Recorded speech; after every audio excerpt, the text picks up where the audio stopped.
Mas hoje eu quero conversar com vocês sobre 3 tipos de obediência que passam pela transição.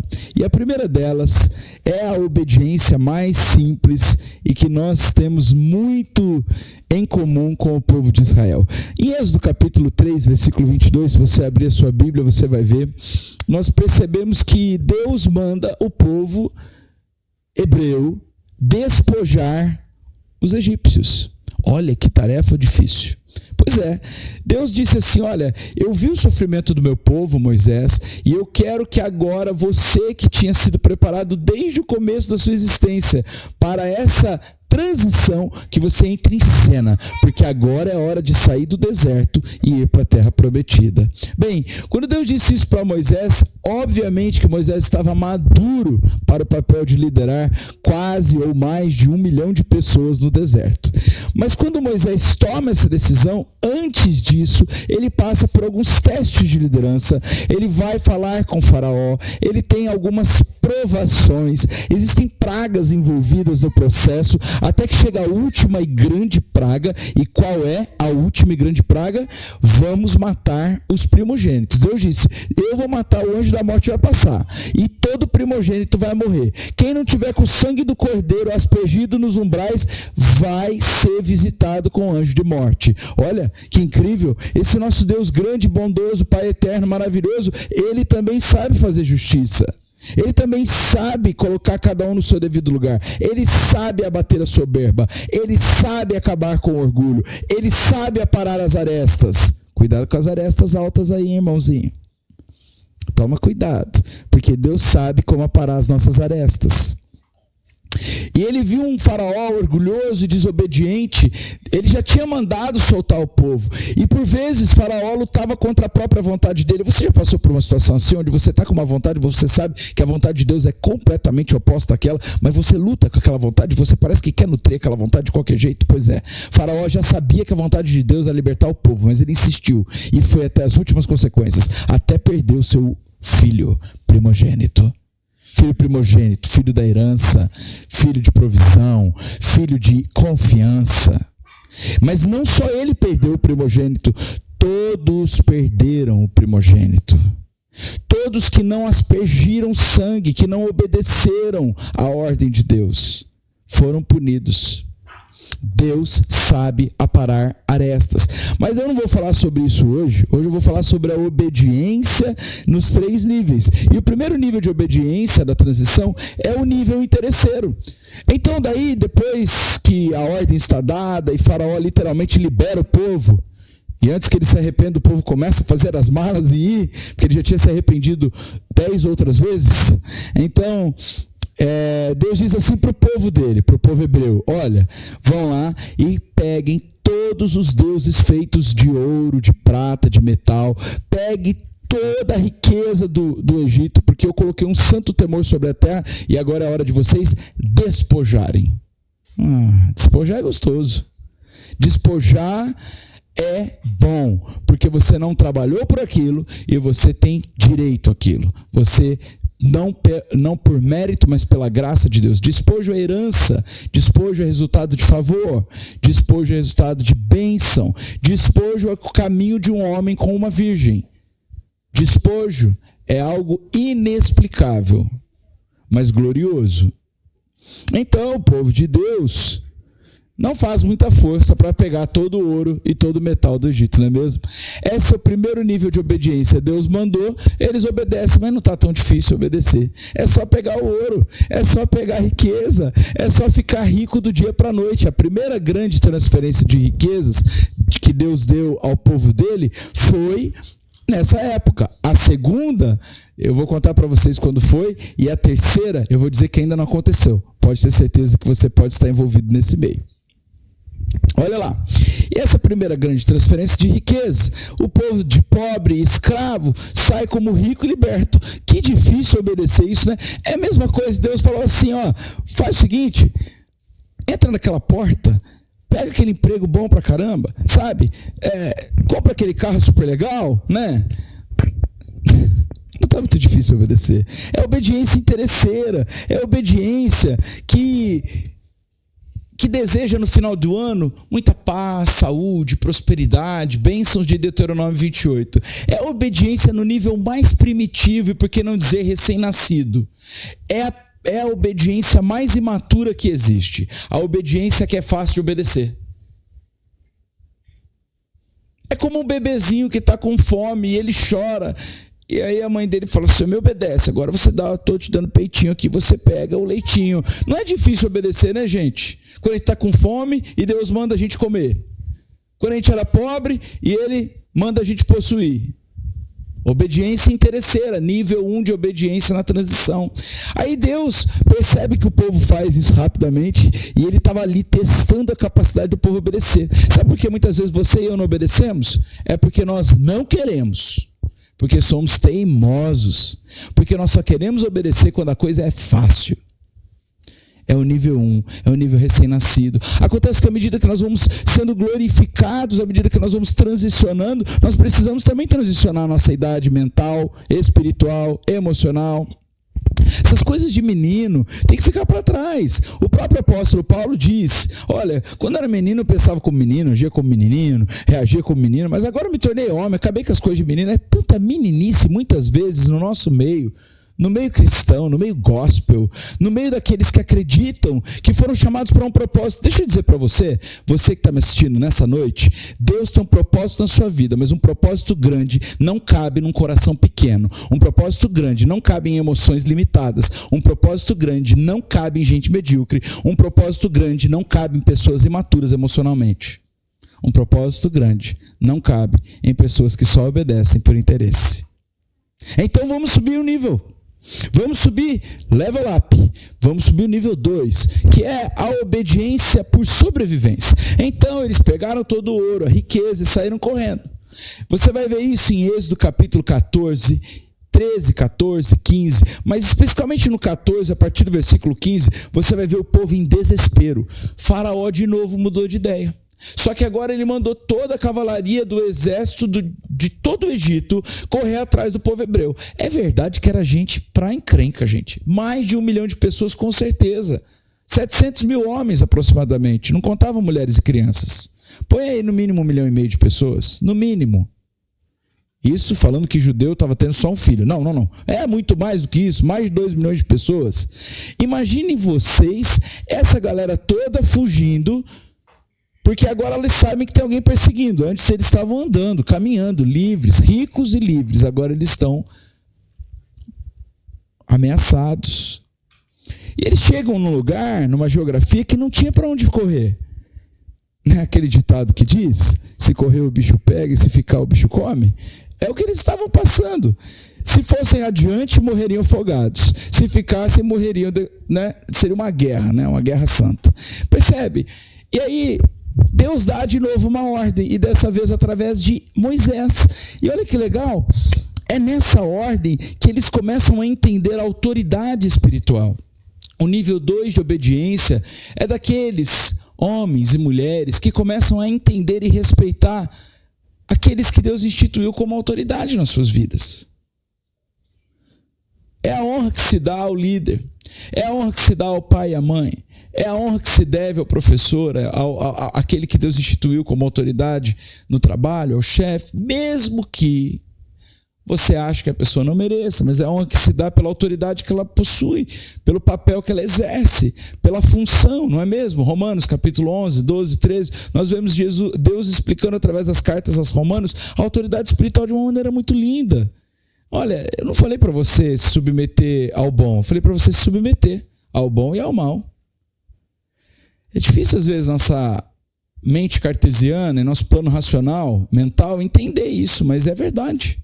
E tem bênção nisso, tem favor nisso, tem honra nisso. Deus favorece você quando você obedece esse princípio. E o povo começou a entender, poxa, nós estamos sem saída, então nós vamos obedecer por sobrevivência. Esse nível é o nível adolescente de obediência, sabe? É aquele nível assim, ele não tem para onde ir, meu. Ele, lógico que ele queria ir embora de casa, mas ele não sabe trabalhar ainda para comer. Então ele fica em casa, tá mais fácil, né? Bancar o socialista de iPhone em casa do que pagar o preço da sua própria ideologia debaixo da ponte. Capite? É isso, meu irmão. Você faz o quê?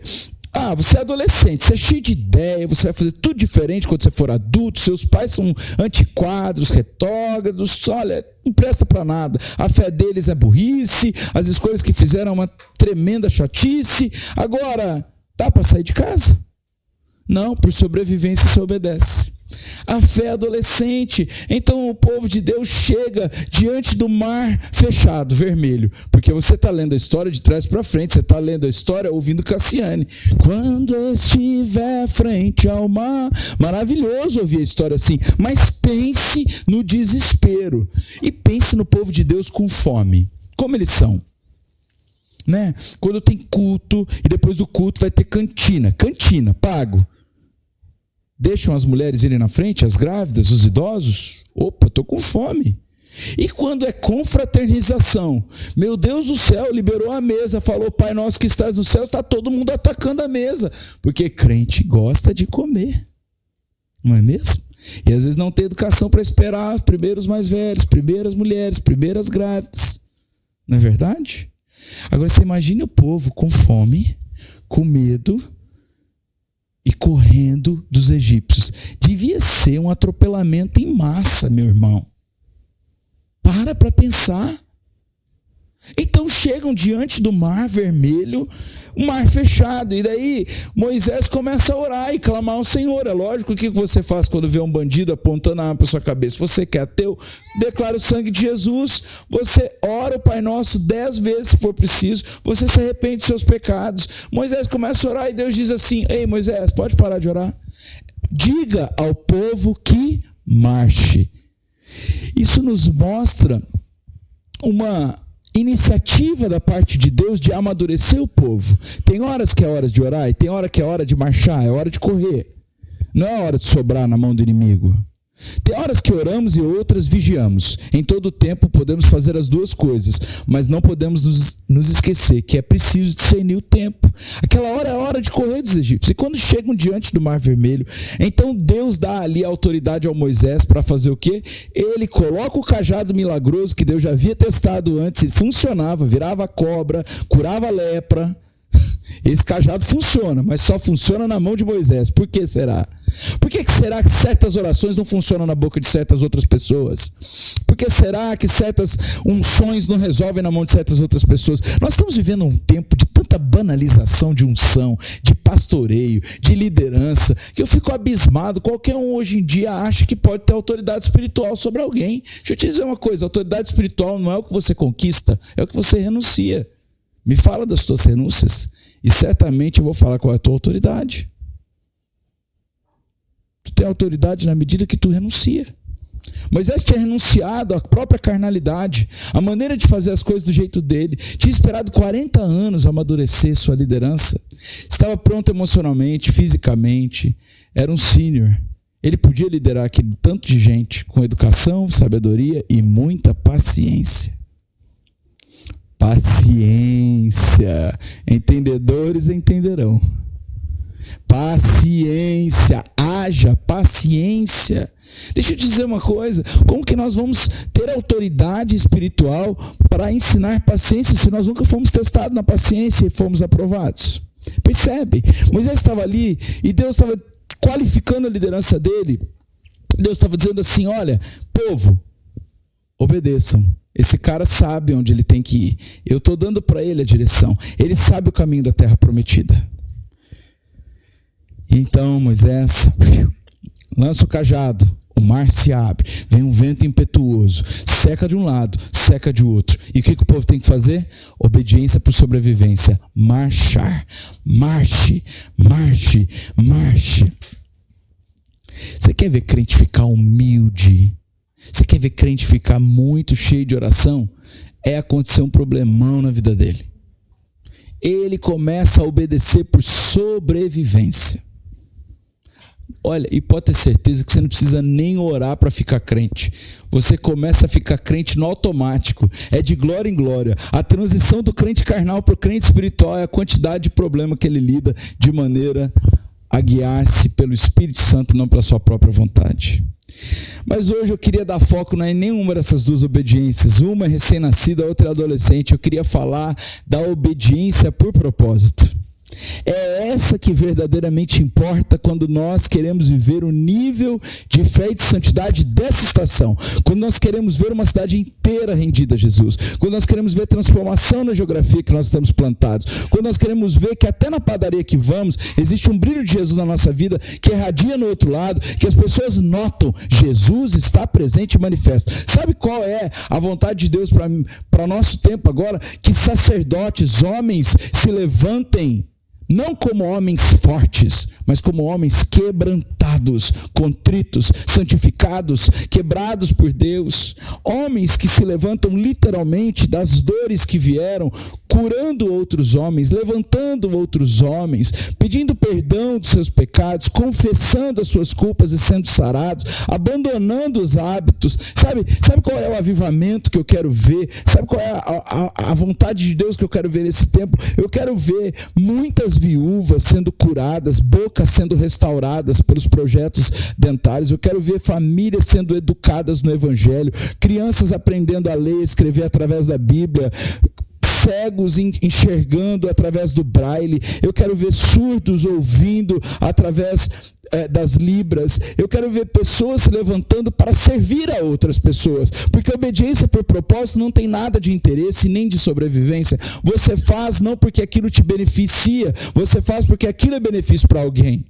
Você faz porque através daquela atitude a sua cidade terá paz. Você ora pela cidade não porque você quer obter algum favor na cidade, mas porque você quer que vários cidadãos tenham favor na cidade. Você ora para que acabe o feminicídio não porque você é mulher, mas porque você é um homem sacerdote que não aguenta mais ver mulher sendo desrespeitada. Você ora e jejua, você faz votos com Deus difíceis muitas vezes de até serem cumpridos, não porque a tua vida importa, mas porque a vida de muitas pessoas importa mais do que a sua própria vida. Você sacrifica uma quantia financeira que você nem podia sacrificar, não porque você não gosta de pagar suas contas em dia e não gosta de ter uma reserva de dinheiro, mas porque você entende que aquele dinheiro não é um dinheiro que faz melhor para você na sua conta do que faria para 100, 200, 300, 400 pessoas que não dizem respeito a necessariamente ser você. Obediência por propósito é coisa de gente madura, de gente nobre, de gente da realeza, de filho do Deus vivo, de gente que é filho do rei e não só filho do pai. Porque filho do pai tem direito à herança, vai ter despojo. Filho do pai tem juízo e obedece para sobreviver. Mas filho do rei é vestido de nobreza, de dignidade, é gente de outro quilate espiritual. Eu creio que Deus está forjando um povo de outro quilate espiritual. Pessoas que promovem grandes encontros, não para seu benefício próprio, não para que sejam conhecidos, mas para que a glória de Deus seja revelada. Pessoas que são corajosas e intrépidas, que não têm medo do que a sociedade vai pensar, porque na verdade elas foram criadas para formar opinião na sociedade e não o contrário. Eu me lembro algum tempo atrás, em 2018, quando Deus me colocou um grande desafio profissional, e era um desafio de entrar na política, e eu me lembro que esse desafio foi tão difícil, porque as pessoas antes me conheciam apenas como pastor e consultor financeiro. Quando eu comecei a me envolver na política, alguns me chamaram até de endemoniado, pois esses que me chamaram de endemoniado 2 anos depois estavam pedindo a Deus para que o Bolsonaro ganhasse. Eu fico pensando como que nós falhamos muitas vezes quando nós vivemos a vida a partir de uma ótica egoísta, interesseira e de sobrevivência. Quando nós não entendemos que o propósito das coisas não somos nós em nós mesmos, não é a respeito da minha casa, da minha família, da minha igreja e nem da minha cidade, é a respeito da vontade soberana de Deus na terra. O vento que está soprando em todos os lugares, os milagres que Ele está fazendo em um monte de lugar, os milagres que Ele está fazendo em um monte de igreja, inclusive, o milagre que Ele está fazendo usando um monte de gente, e que Ele quer te usar também. Portanto, hoje eu quero convidar você a sair dessa vida de pouca influência, de pouco poder e de muita mediocridade. Essa vida adolescente, infantil, recém-nascida, que só obedece a Deus porque tem interesse, que só obedece a Deus porque precisa de algo em troca ou porque quer sobreviver. Não, nós obedecemos a Deus porque Ele diz para nós, como diz para Josué: seja forte e corajoso, não temas. Não te assombres, eu sou o teu Deus. Medita nesta lei de dia e de noite, não para ser o sabiducho da palavra de Deus, mas para estar preparado, para estar com o espírito pronto, para ser constante de alma, de espírito e de corpo, para não largar o arado no meio do caminho, para avançar para a terra prometida. Qual era o interesse de Josué e Caleb de destruir um monte de gigante, derrubar a muralha? Para quê? que eles queriam aquilo? Eles já estavam satisfeitos com o que tinham visto e vivido. Eles já tinham visto muitos milagres, eles já tinham vivido muitas coisas lindas em Deus, mas não, eles sabiam que tinha uma próxima geração chegando. É por eles que vale o esforço, é por eles que eu arrisco a minha vida, é por eles que eu me escondo na casa de uma prostituta, é por eles que eu vou vigiar a terra. Sabe como é, meu irmão? Quando você vive obediência por propósito, você vive por algo muito além do que o seu próprio umbigo, e isso faz toda a diferença, porque pessoas comuns conseguem ter um propósito extraordinário, e de repente elas começam a ser notáveis, e de repente Deus começa a promovê-las. Esse tempo de transição, Deus vai tirar a gente de trás das malhadas e vai colocar na frente, vai expor. Deus vai tirar contratos enterrados e vai começar a assiná-los. Deus vai tirar causas esquecidas e vai começar a abençoar o povo dele. Mas Deus também vai tirar aquele que está como Faraó, com a soberba e o orgulho maior do que um trono, e vai colocar no lugar que cada um precisa estar, a fim de que a sua vontade e o seu propósito sejam cumpridos. Talvez você está me assistindo e você está completamente perdida, não sabe o que fazer, não sabe como preencher o vazio. Pois eu vim te dizer nessa noite: basta obedecer a Deus, não só por interesse ou sobrevivência, mas por propósito. Deus quer ter um encontro contigo. Deus quer mudar a sua história. Deus quer mudar a sua vida. Tudo que você precisa fazer é ofertar isso que Ele mesmo te deu. É dizer: está aqui minha vida, está aqui para o teu propósito, cumpre em mim o teu propósito. Eu oro para que essa palavra seja como uma espada de 2 gumes, que por onde você pegá-la, ela penetre a sua alma, o seu espírito, ela corte juntas, medulas, ela entre fazendo cirurgias plásticas onde precisa ser transformado, mudado de forma. Essa palavra entre no seu coração como uma mudança de vida. E talvez, se você é uma pessoa que nunca fez um convite para convidar Jesus para morar no seu coração, porque você tem medo de romper com a religião, porque você tem medo de desagradar a família. Deixa eu te dizer uma coisa: tem horas que a gente não tem que ter medo de nada, a não ser medo de morrer e perecer, e ir para o inferno, e não conhecer a Deus. Há um grande debate, nesse carnaval, que ganhou bastante foco, foi a briga entre Baby do Brasil e Ivete Sangalo. A briga não, a discussão. E sabe de uma coisa, irmãos? Não tem como evitar, Jesus vai voltar. Pense o que você quiser, Jesus vai voltar. Emita o juízo que quiser emitir, Jesus vai voltar. O inferno existe, ele é real. O céu também, graças a Deus. Deus é um Deus de absolutos. Ele é rei dos reis, senhor dos senhores. Ele é dono do tempo, para de controlar o tempo. Ele é dono das pessoas, para de querer controlar pessoas. Ele é dono da verdade, para de achar que só você tem a verdade. Comece a submeter a Ele nessa noite. Eu te convido honestamente, piedosamente, pelo poder do nome de Jesus, que você se renda a Deus. Deixe essa pompa do orgulho que te impede de mergulhar mais fundo, no nível mais glorioso, mais maduro, numa obediência mais propositiva. E se você quer Jesus, onde você estiver, coloque a mão no seu coração e diga: Jesus, eu quero você. Eu quero abrir mão do meu estilo de vida para viver o seu estilo de vida aqui na terra.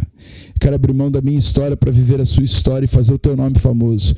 Eu quero abrir mão da minha vontade para fazer a tua vontade. Eu entendi que não nasci para ser recém-nascido a vida inteira. Eu não nasci para te obedecer só quando tenho interesse, quando quero um milagre, quando preciso de alguma coisa, ou quando preciso sobreviver. Eu nasci para fazer a tua vontade, Deus. Talvez você está aí também há anos numa igreja, há anos crente, há anos servindo a Deus, e você se sente completamente fora do seu propósito. Eu quero orar, porque nós estamos passando um momento de transição, e eu sei que Deus, através dessa oração, pode te carregar, te transportar, através de um vento impetuoso mesmo. Cuidado, porque o vento impetuoso sopra, e quando ele soprar, você perde completamente o controle. E eu oro agora em nome de Jesus, para que o vento impetuoso do Espírito Santo comece a arrancar crentes do comodismo espiritual, comece a arrancar pessoas da religiosidade, comece a quebrar as estruturas pecaminosas, comece a tirar de dentro de nós as culturas e os hábitos que não agradam a Deus, e comece a levar para um lugar de relevância espiritual, um lugar, ó Deus, onde muitos serão alcançados, onde homens serão curados, libertos, onde mulheres serão alcançadas, onde crianças serão apontadas para o seu destino eterno, onde adolescentes e jovens terão santidade ao Senhor e declararão que os melhores dias das suas vidas serão vividos na casa do Senhor. Senhor. Ó Deus, levanta, Deus, homens e mulheres de acordo com o teu propósito nessa noite. Ativa nos ventres espirituais, filhos espirituais agora, Pai. Nós oramos agora no Espírito, nessa transição, filhos espirituais, filhas espirituais. Pessoas de propósito que vão entrar no nosso caminho e nós vamos dar um conselho. Ela vai ter uma ideia, vai mudar o mundo, vai ter uma solução, vai ter um recurso novo, vai ter um imposto que não vai precisar pagar, vai ter, ó Deus, uma causa na justiça que vai ser ganha com o argumento do filho e da filha do Senhor, vai ter um homem e uma mulher de influência em lugares de decisão. Ó Deus, tudo aquilo que impede o teu povo de ter mais glória, mais influência, de sair da perspectiva do deserto e entrar na perspectiva da terra prometida, nós oramos agora para que sejam banalizados e detidos os planos do inimigo e sejam agitados, criados, formados, soprados os planos do Espírito Santo, os planos que fazem a gente perder o controle, os planos que fazem a gente ter que reorganizar, os planos que fazem a gente avançar, os planos que fazem a gente se humilhar e crescer, os planos que quebram o jugo, os planos que quebram o orgulho do homem, em nome de Jesus.